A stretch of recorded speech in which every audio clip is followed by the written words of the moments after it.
అందరికీ నమస్కారం. రేపు 10వ తరగతి రిజల్ట్స్ రాబోతున్నాం. దాని గురించి కొన్ని విషయాలు మాట్లాడడానికి మీ ముందు రావడం జరిగింది. అందరు కూడా తెలుసు, ఇటీవల ఇంటర్మీడియట్ ఎగ్జామ్ రిజల్ట్ రావడం జరిగింది.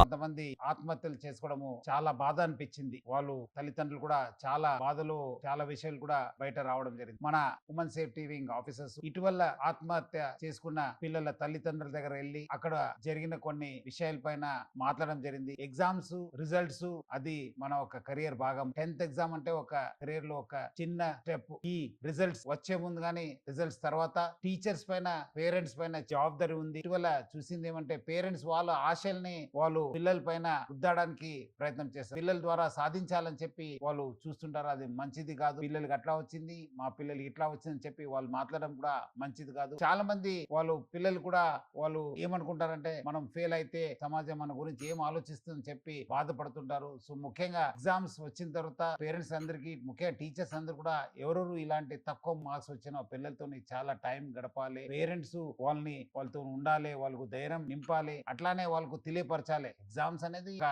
చిన్న స్టెప్. రెట్టింపు ఉత్సాహంతో రాసి ఇంకా ఎక్కువ మార్క్స్ తీసుకోవడానికి ఒక మంచి అవకాశం అని చెప్పి పాజిటివ్ ఫీలింగ్ తీసుకోవడానికి వాళ్ళు ప్రయత్నం చేయాలి. ఈ అనాలిసిస్ లో బయటపడింది ఏమంటే ఇలాంటి పిల్లలు కొంతము సింగిల్ గా ఉండడము, మౌనంగా ఉండడము, గదిలో ఉండడము, లేదంటే అన్నం తక్కువ తినడము, లేదంటే లైఫ్ లో ఏదో పెద్ద కోల్పోయినట్లు వాళ్ళ ఒక బిహేవియర్ ఉంటుంది. దాన్ని పేరెంట్స్, టీచర్స్ గమనించాలి. కొంచెము ప్రోత్సహించే విధంగా వాళ్ళతో ఎక్కువ మాట్లాడడం. కానీ పేరెంట్స్ చాలా మంది ఇప్పుడు ఫాదర్ కూడా బయట పోతారు, మదర్ కూడా బయట పోతారు, పిల్లలు ఒకరే అయిపోతారు. అలాంటి సమయం కూడా ఈ ఆత్మహత్య చేసుకోవడము మనము గమనించాను. మీరు ఈ టైంలో వాళ్ళతో ఎక్కువ టైం స్పెండ్ చేయండి. అవసరమైతే మీరు లీవ్ పెట్టి పిల్లలతో టైం గడపండి. టీచర్స్ పైన కూడా చాలా ఒక పెద్ద రెస్పాన్సిబిలిటీ ఉంది. మార్క్స్ వచ్చిన వాళ్ళు 100 out of 100 వచ్చిన వాళ్ళతో టైం గడపకుండా మీరు ఇలాంటి మార్క్స్ వచ్చిన పిల్లలతో ఎక్కువ టైం గడపండి. వాళ్ళతో ఫోన్ లో మాట్లాడండి, లేదంటే పిలిపించి మాట్లాడండి, లేదంటే ఇలాంటి 4-5 పిల్లలతో కలిసి ఎంకరేజ్మెంట్ అయ్యే విధంగా మాట్లాడండి. కానీ వాళ్ళని ఒంటరిగా వదలొద్దు. ఎందుకంటే దీని వల్లనే వాళ్ళకి రకరకాల ఆలోచన రావడము, సమాజం గురించి, కెరియర్ గురించి చాలా ఏదో పెద్ద కోల్పోయినట్లు వాళ్ళు చేస్తుంటారు. ఎందుకంటే విద్యార్థులు ఎటువంటి పరిస్థితుల్లో ఆత్మహత్య లేని ప్రపంచాన్ని, సమాజాన్ని మనం నిర్మించాల్సిన బాధ్యత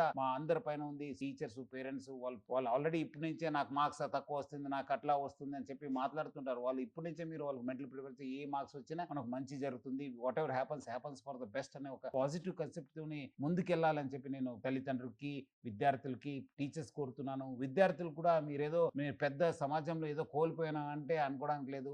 సో 10th మనం అందరూ ఎక్కువ చదువుకునే వాళ్ళందరూ కూడా సక్సెస్ఫుల్ కాలేదు. చాలా మంది తక్కువ చదువుకునే వాళ్ళు కూడా చాలా సక్సెస్ఫుల్ అయిన ఎగ్జాంపుల్ చాలా ఉన్నాం. సో మీరందరూ కూడా ధైర్యంగా ఉండి, అట్లానే మీరందరూ కూడా ఈ ఒక వచ్చే రేపు రిజల్ట్ అందరూ పాస్ కావాలి, మీకు అందరూ కూడా ఉజ్వల భవిష్యత్తు ఉండాలని చెప్పి నా తరపు నుంచి, హైదరాబాద్ సిటీ పోలీస్ తరపు నుంచి కూడా అందరు కూడా కోరుతూ ఆల్ ది బెస్ట్. ఆచి చికెన్ మసాలా